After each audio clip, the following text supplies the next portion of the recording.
magadi hawajakuwa wakilipa zile pesa zinahitajika ilipwe kwa county, either ni ile ya kulipia land rates ama ile ya kulipia leseni na permits zile za kufanya kazi. So hiyo ndio imetufanya, kwa sababu tumetuma barua, officers wetu wameenda kwa kampuni, tumejaribu kuanzisha majadiliano na ni kama kuna ugumu pale. Ndio tuliona kwamba vizuri tufunge, na tulifunga Kajiado na bado tutafuata kufunga pale kwa factory magadi. Ile deni kubwa magadi wako nayo ni shilingi bilioni 10. Wale watu wako na madeni na serikali,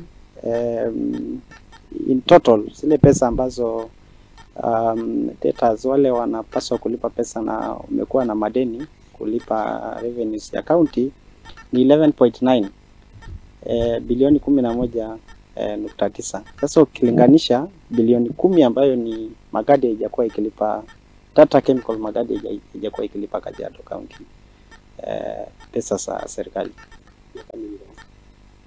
Imekuwa vile tumekuwa na kesi magadi na Tata Chemicals, lakini kwa miaka miwili sasa hakuna kitu imelipwa magadi kutoka magadi kwa county.